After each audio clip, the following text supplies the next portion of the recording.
आता या भगवान शिवजीच्या दुसऱ्या संतानाची कथा। भगवान शिवशंकराचे दुसरे पुत्र म्हणजे कोण? बोला, इकडे सांगा। भगवान शंकराचे दुसरे पुत्र कोण? माहित नाही? गणपती बाप्पा। त्या गणपती बाप्पाचा जन्म कसा झाला, त्यांच्या जन्माची कथा सांगितली जाते। गणपती बाप्पा जन्माला आले, पण त्यांच्या जन्माला येण्याचं कारण काय, त्यांचा जन्म कसा झाला? तर पार्वती माता कैलासात स्नान करत असताना भोले बाबा फेरीवरून परत आले आणि थेट कैलासात आतमध्ये आले। पार्वती माता सरोवरामध्ये स्नान करत होत्या। भगवान शिवजीला पाहिलं आणि पार्वती माता लाजल्या। पार्वती मातेने शिवशंकराला सांगितलं, स्वामी, अहो तुम्ही न सांगता असं अचानक आतमध्ये येत जाऊ नका। उद्यापासून येताना तुम्ही द्वारामध्ये आल्यानंतर अगोदर मला आवाज द्या आणि नंतर आतमध्ये या। ठीक आहे म्हणे, पण आपले भगवान शंकर कसे आहेत? भोळे आहेत, देवाच्या लक्षातच राहिले नाही। दुसऱ्या दिवशी पुन्हा फेरीवरून परत आले आणि आवाज न देता सरळ तसेच आतमध्ये कैलासात आले। पार्वती माता रागात आली आणि पार्वती मातेनं देवाला सांगितलं, स्वामी, तुम्हाला कालच सांगितलं होतं मी आतमध्ये येताना आवाज द्या। भगवान शंकर म्हणतात, पार्वती, तू एक काम कर, आपल्या कार्तिकाला द्वारामध्ये उभं कर, म्हणजे तो तरी मला आडवेल, माझ्या तर काही लक्षात राहत नाही।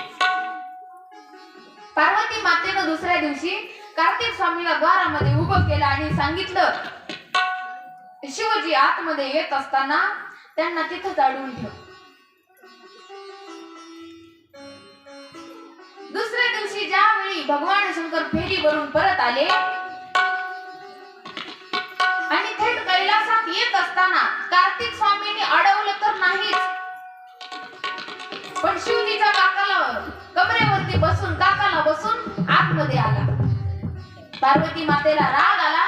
पार्वती माता म्हणू लागल्या, कार्तिका, तू माझ्या पोटी तू जन्म घेतला नाहीस, तू माझा मुलगा नाहीस, म्हणून तू माझ्यासोबत असं करतोस, मी सांगितलेलं काहीच ऐकत नाहीस। कार्तिक स्वामीला राग आला। कार्तिक स्वामी म्हणतात, आई, तू सुद्धा माझी सख्खी आई नाहीस, म्हणून तू सुद्धा मला मारलंस। भगवान शंकर दोघांची समजूत काढू लागले, आता करावं काय? पार्वती भगवान शंकरानं सांगितलं, पार्वती, तू एक काम कर, तू तुझा स्वतःचा मुलगा तयार कर। पार्वती मातेनं काय केलं? पार्वती मातेनं स्वतःच्या अंगावरच्या मळापासून एक मूर्ती तयार केली। आता काहींना असा प्रश्न पडेल की स्वतःच्या अंगावरच्या मळापासून गणपती तयार केला म्हणजे पार्वती मातेच्या अंगावर एवढा मळ साचलेला होता का? तो मळ कोणता ते सांगते अगोदर, ऐका। पार्वती माता कैलासात राहतात, मोकळ्या वातावरणात राहतात, म्हणून पार्वती माता अंघोळ करत असताना अंगाला उटणं लावायच्या। अगोदरची माणसं सुद्धा अंगाला उटणं लावायचे। मग पार्वती माता अंगाला उटणं लावायच्या आणि ते उटणं ज्यावेळी बाजूला काढून ठेवलं त्यावेळी पार्वती मातेनं त्या उटण्याच्या गोळ्याला मुलाचा आकार दिला आणि त्यामध्ये मूळ गणपतीचं आवाहन करून त्यामध्ये प्राण ओतले। गणाधीश जो ईश सर्वा गुणाचा, गुणारंभ आरंभ तो निर्गुणाचा, नमो शारदा मूळ चत्वार वाचा, नमो पंत आनंद या राघवाचा। जय जय रघुवीर समर्थ। मूळ गणपतीचं आवाहन केलं आणि पार्वती मातेनं मूळ गणपतीचा आवाहन केलं आणि पार्वती मातेनं त्या बनवलेल्या पुतळ्यामध्ये प्राण ओतले आणि प्राण ओतल्याबरोबर ते लेकरू उठून उभं राहिलं आणि आईला विचारलं, आई माझं काम काय? हे चांगल्या लेकराचं लक्षण आहे. अगोदर आईला विचारलं, आई माझं काम काय? आईनं सांगितलं, बाळा तू माझा पुत्र आहेस आणि मी कैलासामध्ये सरोवरामध्ये स्नान करत असताना द्वारामध्ये उभं राहायचं आणि कोणालाच आतमध्ये येऊ द्यायचं नाही. त्यावेळी त्या बालकानं विचारलं, आई माझं काम तर मला कळालं, पण मला जर कोणी विचारलं आम्हाला अडवणारा तू कोण, तर माझं नाव सांग. आईनं सांगितलं, बाळा तू माझ्या विनयाचं रक्षण करणार आहेस म्हणून मी तुझं नाव विनायक ठेवते. गणपती बाप्पाचं पहिलं नाव काय? विनायक. गणपती बाप्पाचं पहिलं नाव विनायक ठेवण्यात आलं. गणपती बाप्पा कैलासाच्या द्वारामध्ये उभं राहून त्या ठिकाणी पहारा देऊ लागले. माता पार्वती कैलासामध्ये स्नान करू लागल्या आणि ज्यावेळी भगवान शंकर फेरीवरून परत आले त्यावेळी थेट कैलासात निघाले, पण गणपती बाप्पांनी त्यांना अडवलं. भगवंतानं विचारलं, ए बालका कोण आहेस तू? अरे माझ्याच कैलासामध्ये जाताना मला अडवणारा तू कोण? त्यावेळी तो पुत्र सांगू लागला, मी पार्वती मातेचा पुत्र आहे आणि तुम्हाला आतमध्ये जाण्याची अनुमती नाही.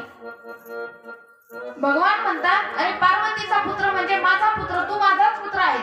नाही म्हणे, मी फक्त माझ्या आईचाच पुत्र आहे, मी तुमचा पुत्र नाही. गणपती बाप्पा म्हणतात, अजिबात नाही, मी तुमचा पुत्र नाही, मी फक्त आईचाच पुत्र आहे. भगवान म्हणतात, अरे पार्वती माझी पत्नी आहे, पार्वतीचा मुलगा म्हणजे माझा मुलगा. भगवान म्हणतात, अजिबात नाही, मी फक्त पार्वती मातेचाच पुत्र आहे. भगवान शंकराला गणपती बाप्पा आतमध्ये जाऊ देत नाही. बराच वेळ त्यांचं भांडण सुरू राहिलं. शेवटी भगवान शंकराला एवढा राग आला, त्यांचा राग अनावर झाला आणि रागामध्ये त्रिशूळ फेकून मारला आणि गणपती बाप्पाचं मस्तक टाळ करून जसं गणपती बाप्पाचं मस्तक उडवलं तसं आई म्हणून किंकाळी फोडली आणि तो शब्द ज्यावेळी पार्वती मातेच्या कानावरती पडला, धावत धावत पार्वती माता कैलासाच्या बाहेर आली आणि पाहते तर काय आपलं लेकरू रक्ताच्या थारोळ्यात पडलेलं आहे.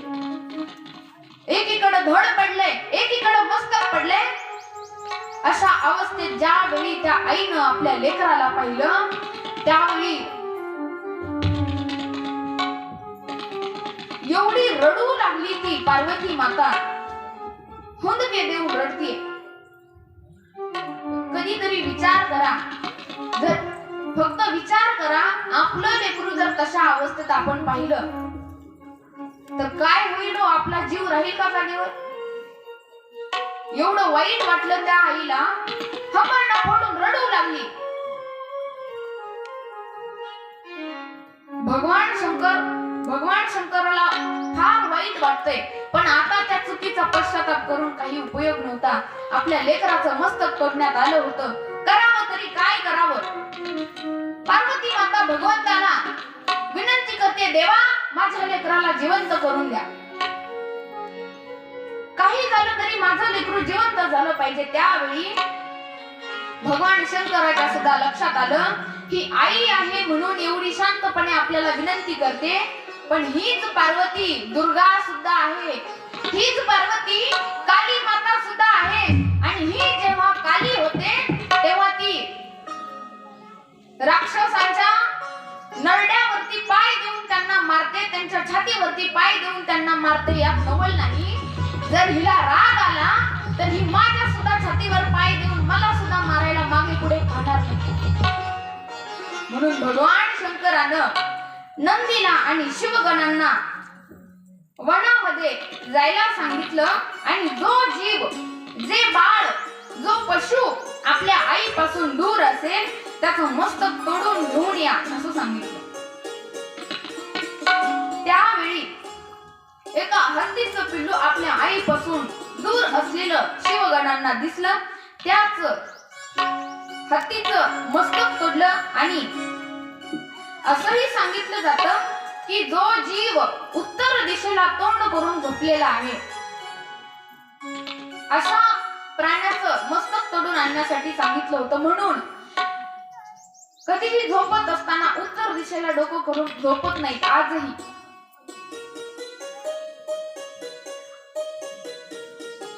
त्या हत्तीचं मस्तक तोडलं आणि ते मस्तक ज्यावेळी ते मस्तक घेऊन सगळे शिवगण आणि नंदी महाराज ज्यावेळी भगवंताकडे आले त्यावेळी भगवान शंकरानं ते मस्तक घेतलं आणि त्या गणपती बाप्पाच्या धडाला जोडलं. आणि जसं ते मस्तक धडाला जोडलं तसे गणपती बाप्पा सोंड हलवत उठून उभे राहिले. सगळ्यांना आनंद झाला. पार्वती मातेलाही आनंद झाला की माझं लेकरू जिवंत झालं, माझं लेकरू जिवंत झालं. सगळ्यांना आनंद झाला. पण पुन्हा पार्वती माता रडू लागली, देवा अहो माझ्या लेकराला तुम्ही जिवंत तर केलं पण याचं धड माणसाचं आहे आणि याचं मस्तक मात्र प्राण्याचं आहे. याला देव कोण म्हणणार, याची कोण पूजा करणार. म्हणून पार्वती माता रडू लागली. त्यावेळी भगवान शंकरानं 33 कोटी देवतांच्या साक्षीनं असं सांगितलं की कुठलीही पूजा असो, कुठलंही धर्म कार्य असो, कुठलंही देव कार्य असो, कुठलीही पूजा असो, त्या प्रत्येक पूजेमध्ये गणपती बाप्पाला पहिलं स्थान दिलं जाईल. गणपती बाप्पाची पहिली पूजा केली जाईल आणि ज्या पूजेमध्ये गणपती बाप्पाला स्थान नसेल ती पूजा कोणत्याच देवाला मान्य नसेल. असा आशीर्वाद गणपती बाप्पाला दिला आणि तेव्हापासून गणपती बाप्पाला पहिल्या पूजेचं स्थान मिळालं. अशा या गणपती बाप्पाच्या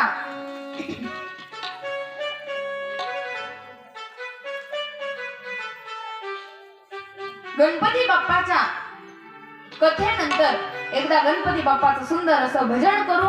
सगळ्यांनी आमच्या सोबत भजन करायचं.